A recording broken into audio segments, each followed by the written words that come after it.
When most people imagine warriors of the Middle Ages, they picture armored knights on horseback, or peasants with simple spears. But the battlefield was far more diverse, filled with specialized fighters who rarely get the spotlight. In this video, we'll uncover 5 medieval warrior classes you've probably never heard of. Figures who shaped the way wars were fought and left a mark on history, even if their names don't appear in the usual tales. Number 1. Housecarls. Picture a king's inner circle of professional infantry full-time retainers who slept near the royal hall, ate at the lord's table, and marched at a moment's notice.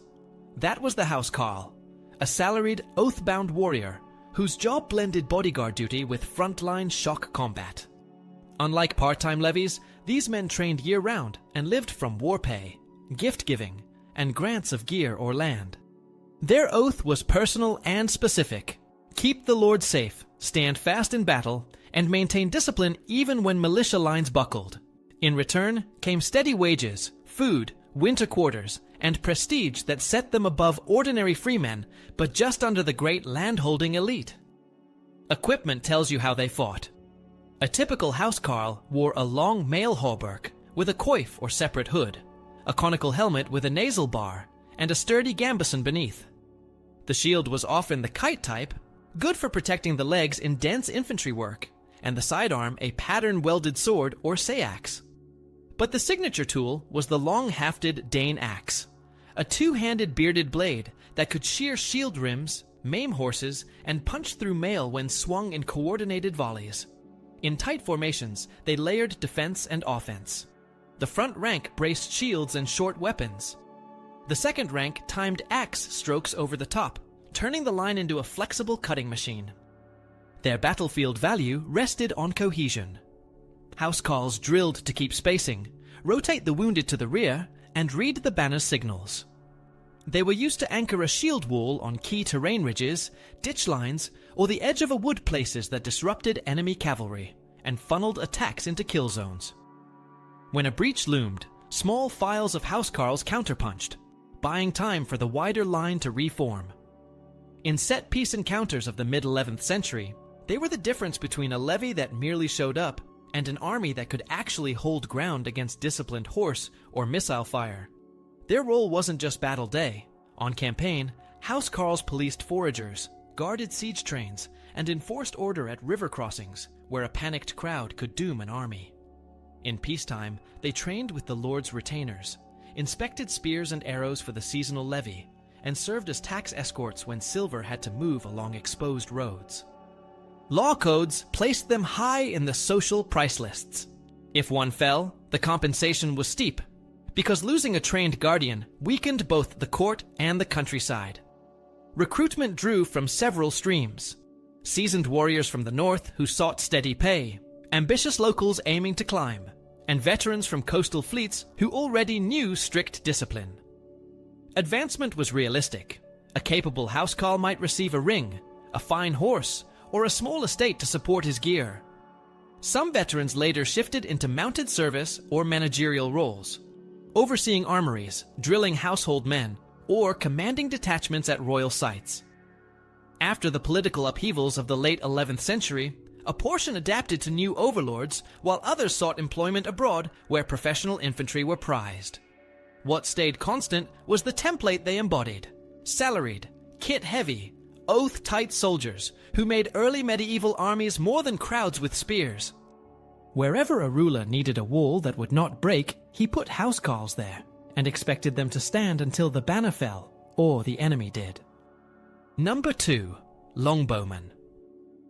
Among the less glamorous but profoundly influential classes of medieval warriors were the longbowmen, men whose power did not come from heavy armor or charging horses, but from the disciplined use of a single weapon.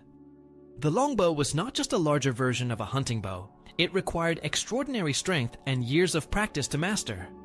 Draw weights on surviving examples often reach between 100 and 160 pounds, far beyond what an untrained soldier could handle.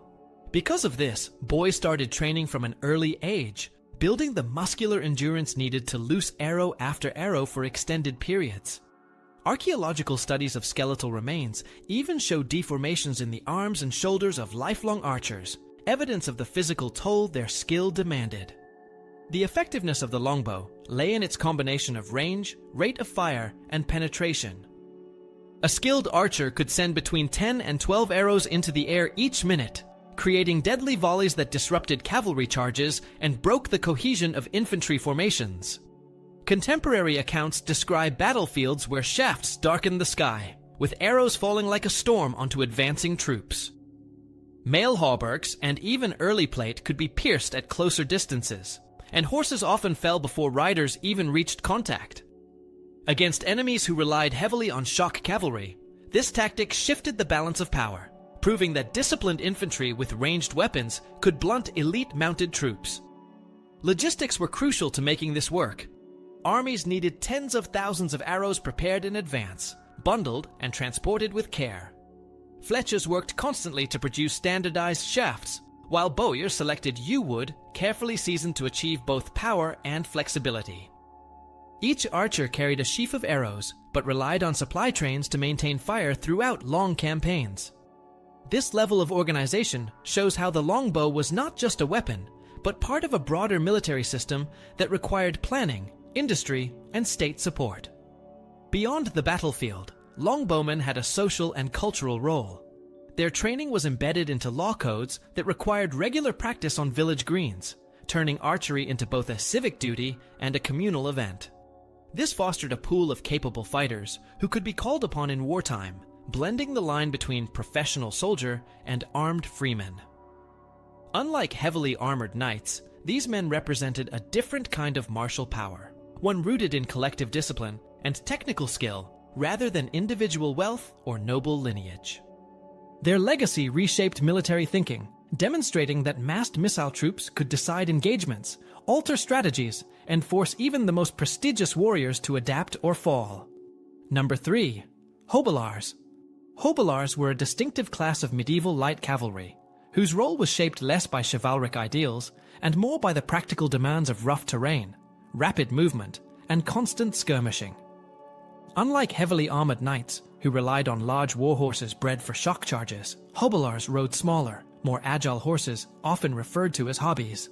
These mounts were not suited for crashing into a wall of infantry, but were perfect for traversing uneven ground, crossing rivers, and sustaining long-distance raids.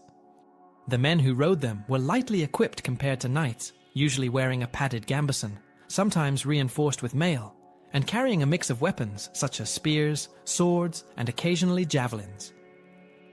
Their lighter kit meant greater speed and endurance, qualities that proved invaluable in regions where ambushes, quick raids, and hit-and-run tactics were more effective than formal set-piece battles. What makes Hobelars so interesting is how they filled a gap in medieval warfare that neither knights nor infantry could cover efficiently. Heavily armed cavalry was devastating on open fields, but expensive to maintain and vulnerable in bogs, hills, or forests. Infantry levies were numerous, but slow and poorly trained for mobile warfare. Hobelars bridged this divide, serving as scouts, raiders, and pursuit troops. They could harass enemy supply lines, shadow armies to report movements, and chase down retreating foes who escaped the slower infantry. In some campaigns, their speed and ability to cover long distances made them ideal for surprise attacks on outposts and convoys, weakening an opponent before a major clash even occurred. The social makeup of Hobelars also differed from the knightly class.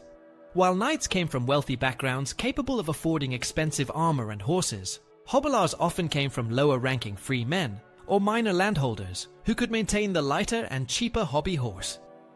This allowed lords and kings to field more mounted troops at a fraction of the cost, extending their military reach without straining resources as heavily as supporting a full corps of knights. Over time, the value of Hobelars was recognized to such an extent that they were frequently recruited into royal armies as a permanent component rather than as an irregular force. Their prominence rose especially during conflicts marked by constant raids, sieges, and mobile warfare. In these contexts, Hobelars demonstrated that flexibility and adaptability could be just as decisive as heavy armor and noble lineage.